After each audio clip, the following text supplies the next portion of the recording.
ನೀನು ಇಲ್ಲಿಗೆ ಬರ್ತೀಯಾ ಅಂತ ನನಗೆ ಗೊತ್ತಿತ್ತು ಅಮೃತ. ಹಾಗಾದ್ರೆ ಈಗ ಏನು ನಡೀತಾ ಇದೆ ಅಂತ ನಿಮಗೆ ಗೊತ್ತಿದೆ ಅಲ್ವಾ ಗುರುಗಳೇ? ನೀವೇ ಹೇಳಿದ ಪ್ರಕಾರ ನನ್ನ ಮತ್ತೆ ಅರ್ಜುನ್ ಶಕ್ತಿ ಒಂದುಗೂಡಿದ್ರೆ ಶಿವಲಿಂಗ ಸಿಗುತ್ತೆ ಅಂತ ಹೇಳಿದ್ರಿ. ಆದ್ರೆ ಈಗ ನೋಡಿದ್ರೆ ಅದಕ್ಕೆ ಕಾವಲಾಗಿ ಸಾಕ್ಷಾತ್ ನೀಲಕಂಠನೇ ಬಂದು ಕೂತ್ಕೊಂಡಿದ್ದಾನೆ. ಹೇಳಿ ಗುರುಗಳೇ, ನಾನೀಗ ಏನ್ ಮಾಡ್ಲಿ? ನೀಲಕಂಠನ ದಾಟಿ ನಾನು ಹೇಗ್ ಮುಂದೆ ಹೋಗ್ಲಿ? ಏನಾದ್ರೂ ಮಾರ್ಗನ ಸೂಚಿಸಿ ಗುರುಗಳೇ.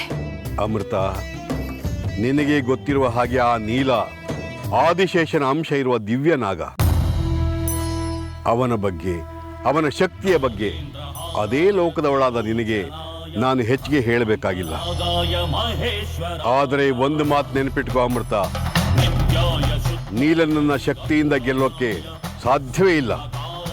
ಅವನನ್ನು ಭಕ್ತಿಯಿಂದ ಮಾತ್ರ ಗೆಲ್ಲೋಕೆ ಸಾಧ್ಯ. ಭಕ್ತಿಗೆ ಸೋಲದ ದಿವ್ಯಾತ್ಮಗಳಿರಲು ಸಾಧ್ಯವೇ ಇಲ್ಲ.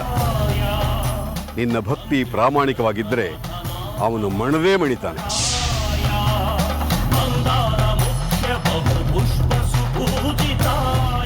ಆದ್ರೆ ಅವನನ್ನ ಹೋಲಿಸ್ಕೊಳ್ಳೋದು ಹೇಗೆ ಅಂತಾನೆ ಅರ್ಥ ಆಗ್ತಿಲ್ಲ ನನಗೆ.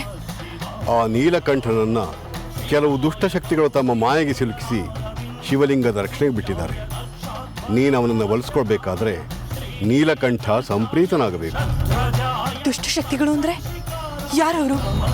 ಅದನ್ನು ತಿಳಿಯೋ ಸಮಯ ಇದಲ್ಲ ಅಮೃತ. ಸಮಯ ಬಂದಾಗ ಆ ಸತ್ಯ ಹೊರಗೆ ಬಂದೇ ಬರುತ್ತೆ.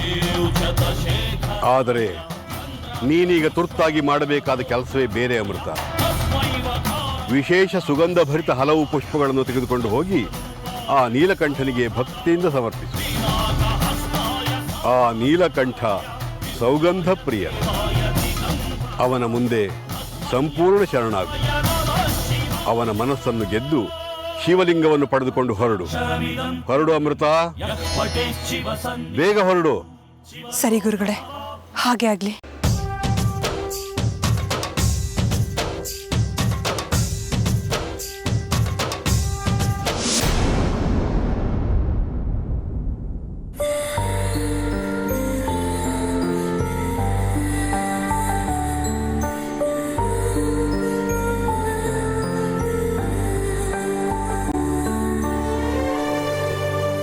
ನಿದ್ದೆ ಥೇಟ್ ಮಗು ಥರನೇ ಕಾಣಿಸ್ತಿದ್ಯಾ ಕಣೋ.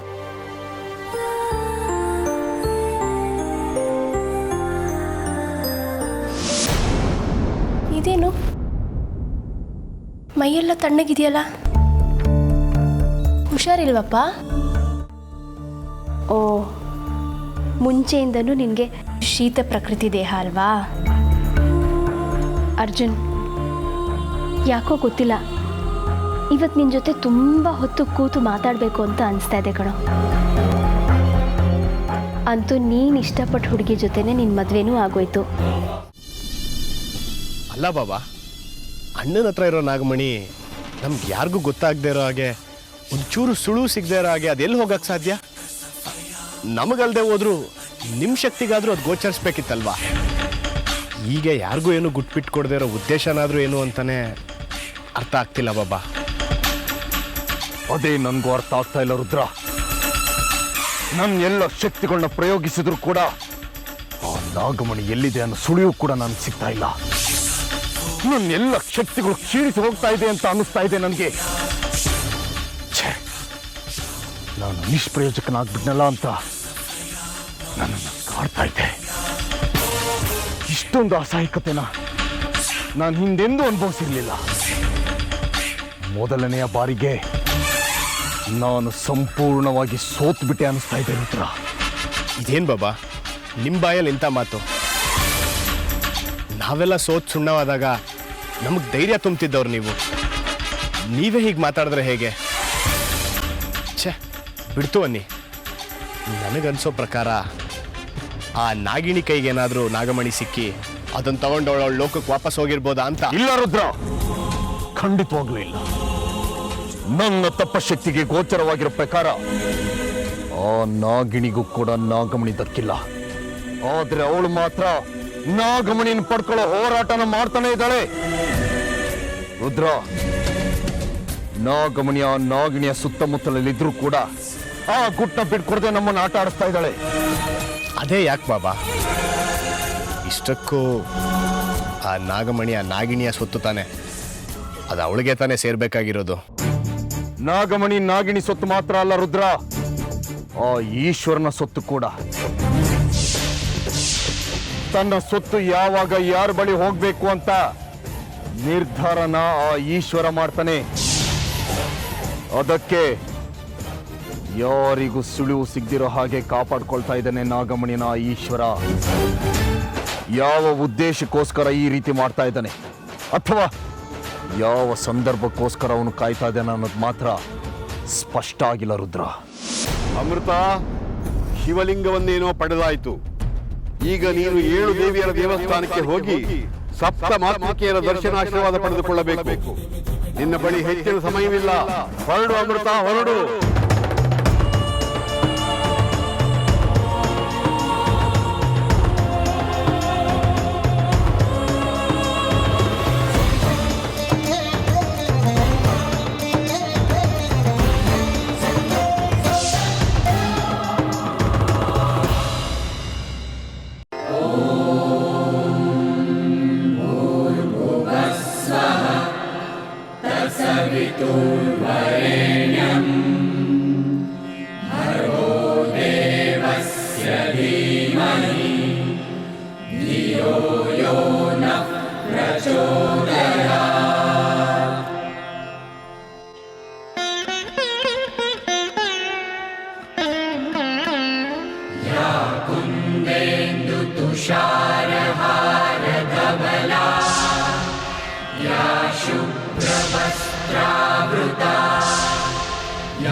ಅಮ್ಮ ಜಗದೀಶ್ವರಿ, ಇಲ್ಲಿ ನಡೀತಾ ಇರೋ ಘಟನೆಗಳನ್ನೆಲ್ಲ ನೋಡಿದ್ರೆ ಇದೆಲ್ಲ ಯಾಕಾಗ್ತಿದೆ, ಹೇಗಾಗ್ತಿದೆ, ಇದನ್ನೆಲ್ಲ ಮಾಡ್ತಾ ಇರೋದು ನಾನೇನಾ ಅಂತ ನನ್ನ ಮನಸ್ಸಲ್ಲಿ ಗೊಂದಲ ಕಾಡ್ತಾ ಇದೆ. ನೀನು ನಡೆಸ್ತಾ ಇರೋ ದಾರಿಯಲ್ಲೇ ನಾನು ನಡೀತಾ ಇದ್ದೀನಿ. ನನ್ನ ಮುಂದಿನ ನಡೆಗೆಲ್ಲ ನಿನ್ನ ಕೃಪಾ ಕಟಾಕ್ಷ ಇರಲಿ ತಾಯಿ. ನನಗೆ ಆಶೀರ್ವಾದ ಮಾಡು. ಅಮೃತ ಮಗಳೇ, ಆಗೋದೆಲ್ಲವೂ ಒಳ್ಳೆಯದಕ್ಕೆ. ಈಗಾಗುತ್ತಿರುವುದು ಕೂಡ ಅಷ್ಟೇ. ಯೋಚಿಸದಿರು, ಮುತ್ತೈದೆಯಾಗಿ ತಾಯಿಯ ಸನ್ನಿಧಿಗೆ ಬಂದಿದ್ದೀಯಾ. ಈಗ ಈ ಮಂಗಳ ದ್ರವ್ಯವನ್ನು ಸ್ವೀಕರಿಸಿ ಮುಂದಕ್ಕೆ ನಡೆ. ಎಲ್ಲವೂ ಶುಭವಾಗಲಿ.